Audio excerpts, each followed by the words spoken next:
Pemimpin itu adalah sebutan lainnya, bisa disebut imam, bisa disebut presiden, bisa disebut ketua, bisa disebut rois jumhuriyah, atau banyak sebutan menurut bahasanya masing-masing. Dalam konteks beragama, agama Islam, memilih sebuah pemimpin itu adalah wajib. Jadi orang atau kelompok itu harus punya pemimpin. Dalam sebuah kitab Zubat, Matan Zubat, ada sebuah nadom yang menyampaikan bahwa memilih pemimpin adalah fardu atau wajib. Dikatakan begini, fardun 'alan nasi imamun yungsobu wa ma'alal ilahi syai'un yajibu, bahwa memilih pemimpin adalah wajib. Jadi kita tidak boleh tidak punya pemimpin. Beribadah pun ada pemimpinnya, namanya ada imam atau apapun. Ketika memilih pemimpin itu adalah wajib, lalu pemimpin yang bagaimana yang kita mau pilih? Pemimpin yang kayak apa yang kita harus taati, dan pemimpin kayak apa yang kita harus menyiapkan diri untuk memilihnya. Nah, ketika untuk memilih, alhamdulillahirrabbilalamin, di Indonesia ini sudah mempunyai sistem.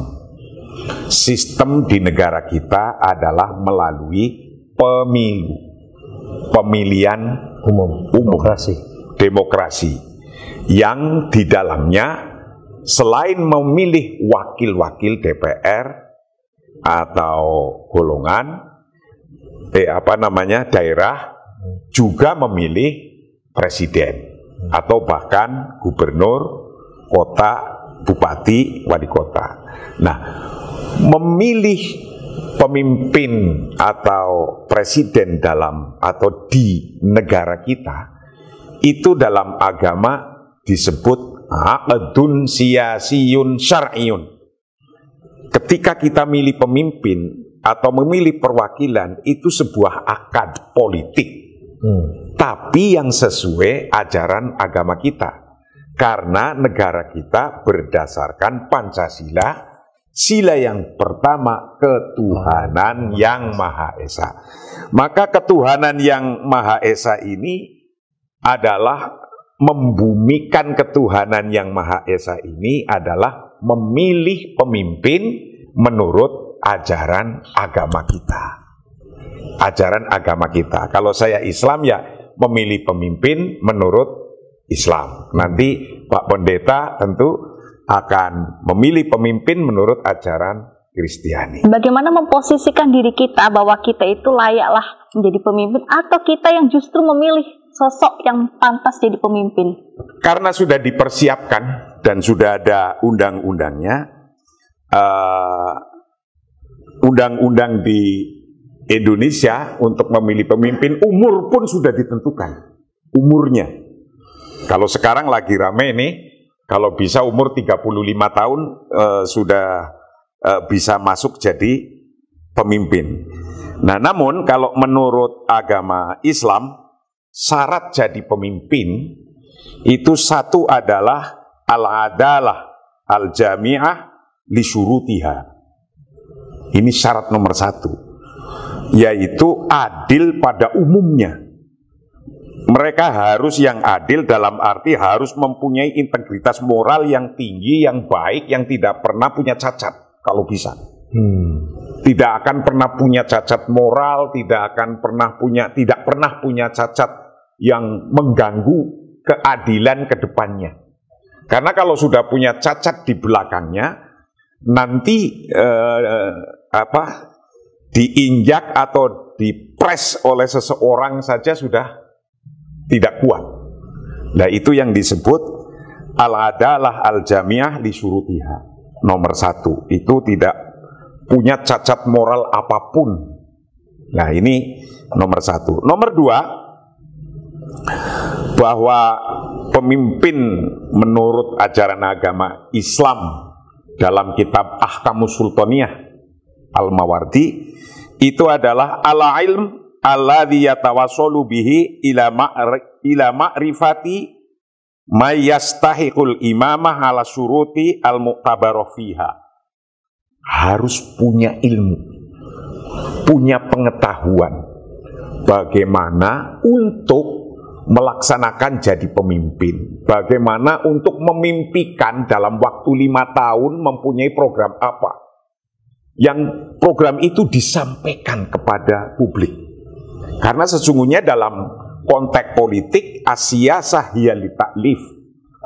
Politik adalah untuk mengkonstruksikan, untuk membangun, untuk merencanakan. Kalau nggak punya ilmu, mana mungkin bisa merencanakan.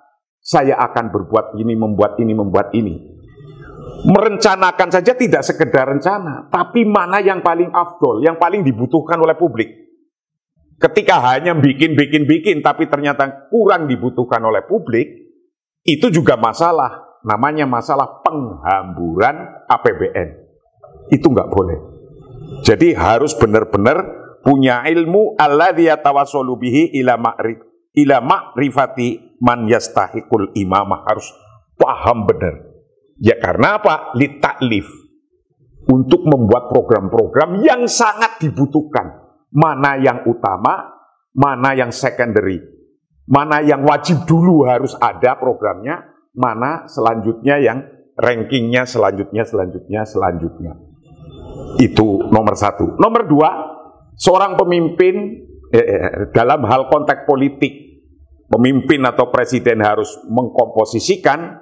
Nomor 1, nomor 2 adalah wal jam'i, bisa menyatukan. Orang yang mungkin pikirannya berbeda-beda, pendapatnya berbeda-beda, tapi bisa disatukan. Ya tidak bisalah mungkin 100% suruh totalitas sama pendapatnya. Tapi minimal aghlabiyah, mayoritas itu connect, nyambung. Ya. Sehingga mau bisa berkumpul bersama-sama, bisa bersatu.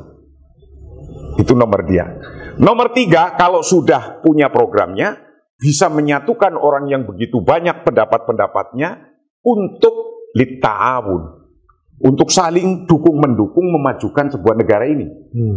Tidak ada yang ini mendukung, yang ini robohin, yang ini membangun, yang ini merobohkan lagi. Tidak begitu. Bekerja sama, ta'awun. Ta'awun untuk apa? Ta'awun untuk li asbabil ma'isyah, untuk bagaimana kehidupan ini terbina. Kehidupan terjaga, ekonomi growth, tumbuh. Di asbabil ma'isyah, untuk ekonominya tumbuh. Baik, orang itu orang yang baik menurut agama, orang yang bisa bayar zakat, pajak, sedekah. Itu yang orang yang paling utama. Ya minimal jangan yang mayoritas di Indonesia menjadi di bawah garis kemiskinan gitu. Nah ini ala asbabil ma'isyah. Tapi kalau sudah diprogramkan, sudah dikumpulkan, disatukan untuk dukung-mendukung, ini yang paling krusial yang nomor 4 ini. Apa itu? Wadobdiha. Mampu untuk mengontrolnya. Kadang orang cuma punya mimpi besar, saya ingin bangun ini, tapi nggak bisa mengontrol. Mengontrol anggaran berarti mengontrol utang, utangnya mesti harus berapa. Tapi mengontrol masyarakat yang pro dan kontra harus bisa mengontrol. Lah ini syarat nomor 2, yaitu punya ilmu alladzi yatawassalu bihi ila ma'rifati man yastahiqul imamah. Syarat nomor 2. Syarat nomor 3, bahwa pemimpin, presiden atau calon presiden itu mempunyai ar-ra'yu wal hikmatu al-mu'diyani ila ikhtiyari man huwa li imamati aslah. Syarat ketiga adalah memiliki wawasan dan kebijaksanaan yang mengantarkan mampu memilih orang-orang yang paling layak memimpin dan orang-orang yang paling mampu dan paling tahu mengurus kepentingannya. Saya udah jadi presiden, saya harus mampu memilih saudara-saudara pembantu-pembantu saya untuk bisa ngikutin saya. untuk bisa sesuai pendapat saya, untuk bisa membangun bersama-sama. Jadi pemimpin kan harus punya yang dipimpin. Ya. Artinya tidak disebut pemimpin kalau nggak ada yang dipimpin.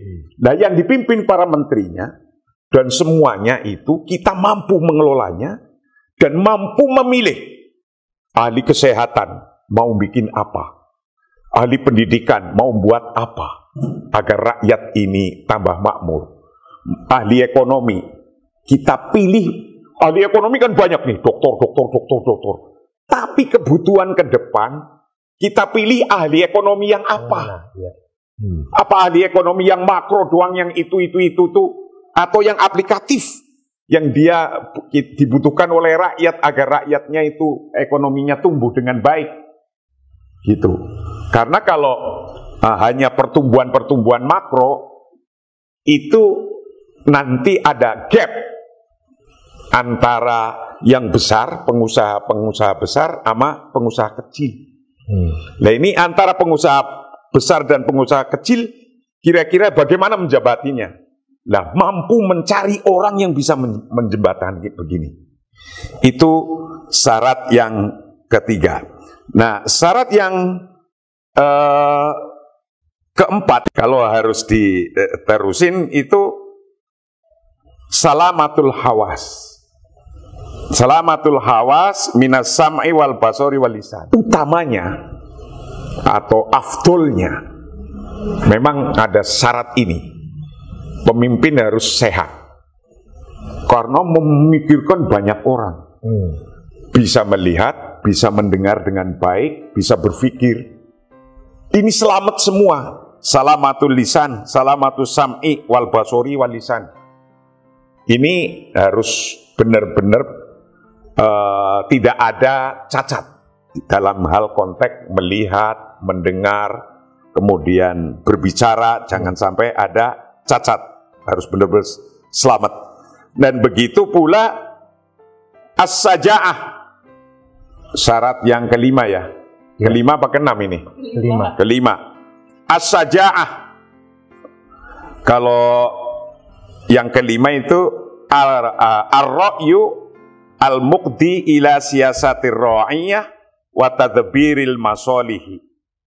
Itu syarat yang kelima. Memiliki wawasan yang memadai untuk mengatur kehidupan rakyat dan mengelola kepentingan umum. Keberanian yang memadai untuk melindungi rakyat dan untuk melawan musuh kalau ada musuh. Jadi seorang pemimpin itu harus berani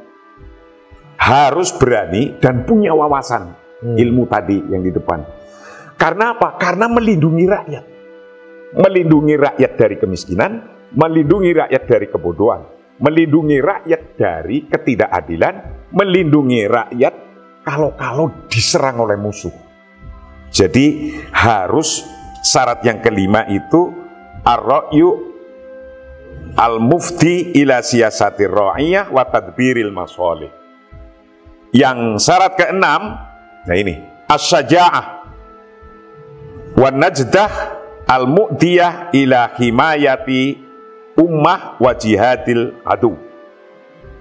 Ini syarat keenam adalah berani dan tahu strategi-strategi untuk melindungi negara. Karena gempuran negara ini terlalu besar. Tidak hanya dari dalam. Di Indonesia saja masih banyak bangsa Indonesia yang ingin merubah bangsa Indonesia sendiri. Dari negara Kesatuan Republik Indonesia yang berdasarkan Pancasila, ada yang ingin merubah jadi khilafah. Ada yang ingin merubah jadi negara Islam. Padahal negara yang semacam kita ini, yang berdasarkan Pancasila, yang NKRI, ini adalah negara pilihan para ulama, para kiai, pasti tentu sudah sesuai ajaran agama kita. Karena basic daripada negara ini adalah negara musyawarah. Negara musyawarah adalah negara perintah Tuhan. Wasawirhum fil amri. Jadi inti bernegara ini negara musyawarah. Maka kalau karena ini negara musyawarah atau disebut oleh bangsa kita negara konsensus, Maka NU itu memanggilnya negara Darul Muahadah, model negara ini, negara musyawarah. Muhammadiyah memanggilnya Al-Muahadah Watoniyah. Lah, kalau MUI memanggilnya Darul Mitsaq. 3 nama yang berbeda, sama maksudnya, yaitu negara bersama-sama, dasarnya musyawarah, dasarnya kita wasyawirhum. Nah, untuk memprotek negara ini yang dari dalam juga ada ancaman, tapi dari luar juga banyak ancaman. Jangan kira ketika bangsa-bangsa sedunia hari ini kekurangan lahan, ketika kekurangan lahan, kekurangan makan, makan menjadi persoalan, food menjadi persoalan. Ketika food menjadi persoalan, itu sampai intimidasi. Satu negara mengintimidasi ke negara lain. Satu negara memerangi negara lain. Kenapa ada perang? Nggak berhenti-berhenti. Karena ini. Maka dibutuhkan syarat yang ke-6. Seorang presiden harus as-syaja'ah. Berani. Ini. Berani. Nah, yang terakhir, wasabi. Ini memang syarat yang bisa saja itu dipenuhi atau tidak dipenuhi, yaitu nasab. Nasab jangan sampai misalnya gini, ini orang nyalon presiden, tapi dulu bapaknya adalah yang tidak setuju dengan model negara ini. Nah itu kan, dan dulu pemberontak misalnya. Nah ini juga penting, karena jangan sampai nanti ketika jadi presiden kemudian punya sesuatu yang ganjel, ingin balas dendam yang dulu. Nah, maka di dalam syarat yang ke-7 ini ada nasab. Kalau bisa nasab ini ya cari orang yang baik-baik, yang juga ketika di litsus, di penelitian khusus, itu kalau zaman dulu kan begitu. Oh ini bapaknya orang baik, ini dicek karena kalau ternyata itu punya keluarga yang mayoritas ingin merubah bangsa ini, kan nanti takutnya juga bisa mempengaruhi keluarga itu. Nah, 7 sifat atau 7 syarat inilah insya Allah di calon-calon presiden yang sekarang sudah muncul atau mungkin yang nanti akan ada yang muncul, insya Allah sih tokoh-tokohnya sudah baik-baik lah.